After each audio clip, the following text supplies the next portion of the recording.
Right now, sitting in your house, behind locked doors, in a city with no predators, your body does not believe you are safe in the dark. Turn the lights off tonight. Walk to your bedroom without your phone. Pay attention to what happens in your chest, what your ears start doing, how your eyes scan the corners. That's not your imagination being dramatic. That's a fear response that has been running in your family for 6 million years. And it doesn't care that you have a Ring doorbell.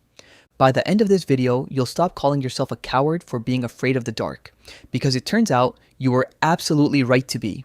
Here's the part that changes everything. For most of human history, we weren't the hunters, we were the hunted. This is not a metaphor. In 2025, researchers used AI to analyze bite marks on fossils from some of our earliest human ancestors. Homo habilis, nearly 2 million years old, found in Tanzania's Olduvai Gorge. They compared the marks to patterns from modern predators: leopards, lions, hyenas, crocodiles. The result came back with over 90% confidence: leopards. Our ancestors weren't just occasionally snatched by something bigger than them, they were on the menu, regularly, and it goes back further. A child's skull found in South Africa, puncture marks matched to the fangs of an ancient leopard. A hominid cranium found inside a hyena's den in Spain. Another skull with saber-toothed cat marks. The fossil evidence keeps building. For millions of years, something was hunting your ancestors, and it did most of its hunting at night. The predators that hunted early humans were mostly nocturnal. Lions hunt at night, leopards hunt at night, hyenas hunt at night. And here's the brutal problem: humans have terrible night vision. Compared to almost every predator that targeted us, we're basically blind in the dark, slow, unable to smell a threat coming. In the dark, we were as defenseless as it's possible to be. So there were two kinds of ancient humans: the ones who felt comfortable in the dark, who wandered away from the fire, who didn't flinch at a rustle in the grass, and the ones who felt uneasy, who stayed close to the fire, who woke at a sound and moved before they understood why. The first kind got eaten. The second kind survived, had children. Those children had children, and eventually, one of them had you. Your fear of the dark isn't a flaw. It's a receipt, proof that every single ancestor in your line made it through the night. Here's where it gets strange. The predators are gone, but the fear didn't leave with them. Evolution doesn't update on a human timescale.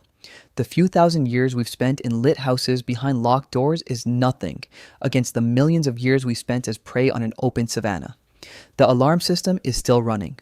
The threat assessment is still active. Nobody sent the signal that said, "The hunt is over, you can stand down." So your brain, doing exactly what a well-designed brain should do, still treats darkness as a threat zone. And in the absence of real predators, it does something fascinating.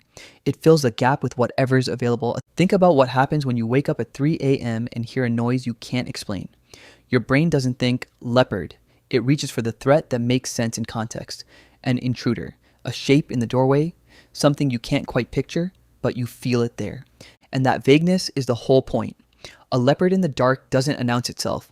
It's a presence you can't see clearly. That could be anywhere, coming from any direction. Your brain learned to fear that feeling, not the animal itself. And it still generates that feeling in any dark room that can't be fully scanned. This is exactly why horror movies work. The great ones almost never show you the monster clearly, because the director doesn't need to. Your 6 million year old predator detection software does the work for them. They just give the alarm system something to latch onto, and your own ancient brain finishes the job. Every ghost story ever told, every childhood monster under the bed, every time the back of your neck prickled, walking to your car at night. That's not irrationality. That's a system that worked. A system that ran in your family long before your family was human. So the next time the lights go off and something in you tightens, try thinking about it differently.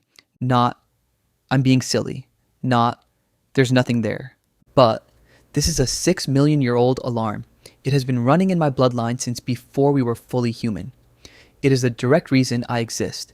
Every ancestor who carried this feeling made it to the next morning. The predators are gone. You are safe.